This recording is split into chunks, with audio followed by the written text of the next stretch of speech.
Hi everyone. Thank you for joining me again. You know, it's still a beautiful day out here and well, you see that field in behind me there. There is a farmer's crop. It's getting ready.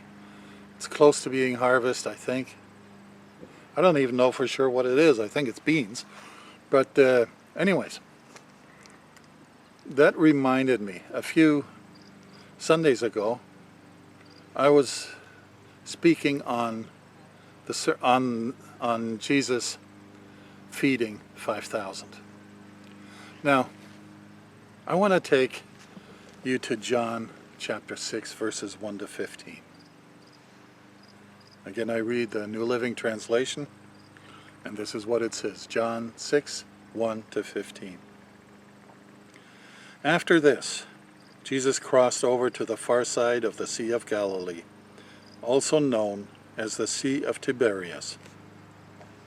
A huge crowd kept following him wherever he went, because they saw his miraculous signs as he healed the sick. Then Jesus climbed a hill and sat down with his disciples around him. It was nearly time for the Jewish Passover celebration. Jesus soon saw a huge crowd of people coming to look for him. Turning to Philip, he asked, "Where can we buy bread to feed all these people?" He was testing Philip, for he already knew what he was going to do. Philip replied, "Even if we worked for months, we wouldn't have enough money to feed them." Then Andrew, Simon Peter's brother, spoke up. "There's a young boy here with 5 barley loaves and 2 fish. But what good is that with this huge crowd?" "Tell everyone to sit down," Jesus said. So they all sat down on the grassy slopes. The men alone numbered about 5,000. Then Jesus took the loaves, gave thanks to God, and distributed them to the people. Afterward, he did the same with the fish, and they all ate as much as they wanted. After everyone was full, Jesus told his disciples, "Now gather the leftover so that nothing is wasted." So they picked up the pieces and filled 12 baskets with scraps left by the people who had eaten from the 5 barley loaves. When the people saw him do this miraculous sign, they exclaimed, "Surely he is the prophet we have been expecting." When Jesus saw that they were ready to force him to be their king, he slipped away into the hills by himself.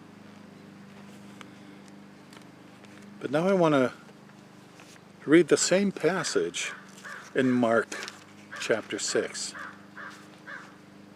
just to get a comparison. Mark chapter 6, verses 30 to 44. Here's what it says. The apostles returned to Jesus from their ministry tour and told him all they had done and taught. Then Jesus said, "Let's go off by ourselves to a quiet place and rest a while." He said this because there were so many people coming and going that Jesus and his apostles didn't even have time to eat. So they left by boat for a quiet place where they could be alone. But many people recognized them and saw them leaving, and people from many towns ran ahead along the shore and got there ahead of them. Jesus saw the huge crowd as he stepped from the boat, and he had compassion on them, because they were like sheep without a shepherd. So he began teaching them many things. Late in the afternoon, his disciples came to him and said, "This is a remote place. It's really getting late. Send the crowds away so that they can go to the nearby farms and villages and buy something to eat." But Jesus said, "You feed them." "With what?" they asked. "We'd have to work for months to earn enough money to buy food for all these people." "How much bread do you have?" he asked. "Go and find out." They came back and reported, "We have 5 loaves of bread and 2 fish. Then Jesus told the disciples to have the people sit down in groups on the green grass. So they sat down in groups of 50 or 100. Jesus took the 5 loaves and 2 fish, looked up towards heaven, and blessed them. Then breaking the loaves into pieces, he kept giving the bread to the disciples so they could distribute it to the people. He also divided the fish for everyone to share. They all ate as much as they wanted, and afterward, the disciples picked up 12 baskets of leftover bread and fish. A total of 5,000 men and their families were fed. This is what it says. The miracle of the feeding is an immense miracle all by itself. But what struck me was this silly little thing. We're here in Mark where it says that Jesus taught. Now you have to imagine that in a field like this, my voice will not carry very far.